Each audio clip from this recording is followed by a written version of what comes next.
Howdy, howdy, and welcome to the Tea Weasel, where we pair teas with movies for your enjoyment. Today we'll be looking at...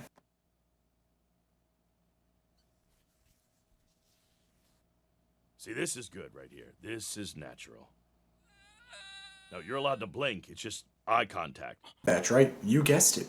The Mitchells versus the Machines. This movie is so good, my wife wanted to watch it twice. And she hardly ever watches a movie more than once. This movie came out early in the year 2021, and so far, it is one of my favorite movies of the year. The creators of Spider-Man Into the Spider-Verse helped create this movie, and you can tell in the art style and story format. There are a lot of Easter eggs hidden out throughout this movie that are fun to try to find. The characters experience real growth throughout this movie, and their relatable personalities make you form a more emotional attachment to them, making you more involved in this amazing film. I love this movie and cannot wait to talk about it more. But first, I want to talk about the tea. For this pairing, it is more than just a tea. I would say it's more of an ensemble.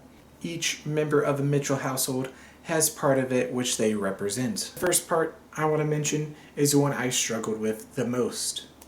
Katie. Now, I knew I wanted her to be the T because K-T, I mean, it's right there. The only question was, what kind of tea? She's also the main protagonist, so I wanted to make her the T because that's the main part of the, tea ensemble. Not quite sure what I wanted to do for her tea. I decided to Google the most artsy tea there is. Naturally, of course, I got a lot of foam art on tea. So I redid the search and eventually came down to a matcha tea latte from Starbucks for her. The reason being, matcha on the list of artsy teas I found was on all of them. Not number one on all of them, but it did make the list on most of them. The reason from Starbucks is, considering her age, the fact she's a college student, if she got a job, it would most likely be a barista at Starbucks. Just kind of makes sense. If there's any young, artsy students who do not agree with this, please let me know what it should have been in the comments. I want to know what you guys think. The second thing I want to mention is the rest of the family. For the dad, aka Rick, I chose my wooden mug. Rick being the outdoorsy, technology bad dad kind of guy, it only makes sense he would have a wooden mug. He did, after all, build a wooden cabin. For Aaron, the guy who loves dinosaurs, simply just invite the oldest person you know. They're a living dinosaur as it is. Kidding. Kidnap them. Don't actually do that. That's a crime. For Aaron, what I did is I invited our executive producer, Stuart. This is Stuart. As you can see, he's a dinosaur. Like your shirt, but I wish that T-Rex had feathers on it to make it more scientifically accurate. Say hi, Stuart. Oh, classic Stuart. And then there is Linda, or Mom as her kids call her, or if you're a robot, the lavender one. Brothers, run!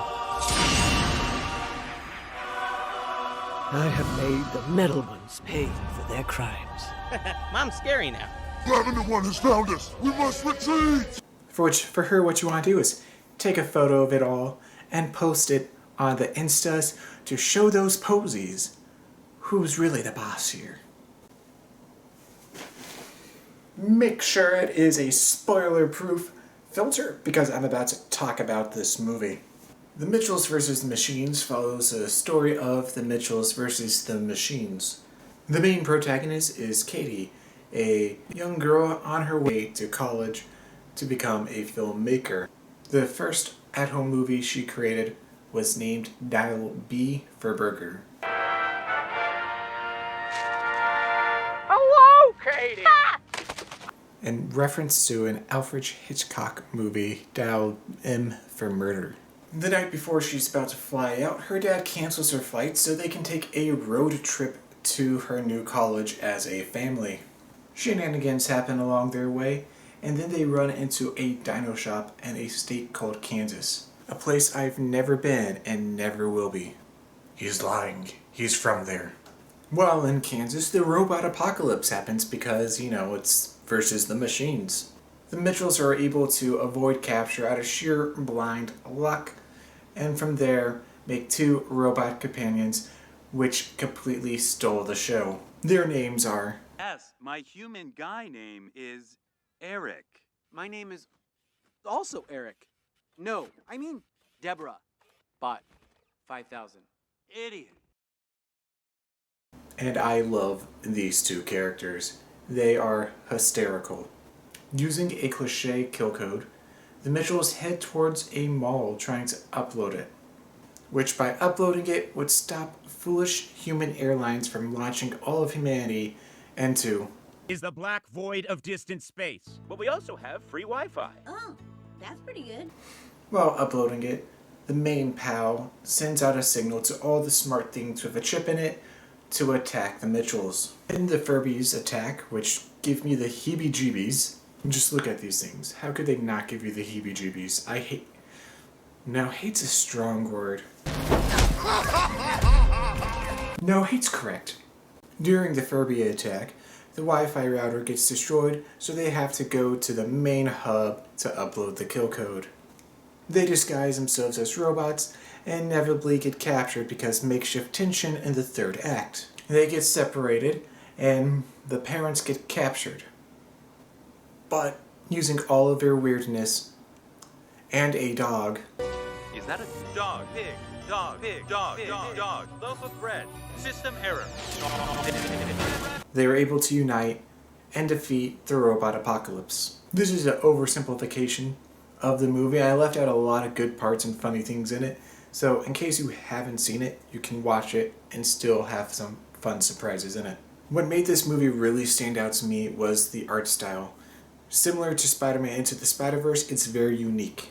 Not in a bad way, but in a very creative, fun way that I hope more animated movies will do. There are constant effects throughout this movie that makes it look like Katie is actually making this movie, and I like that personal touch to it.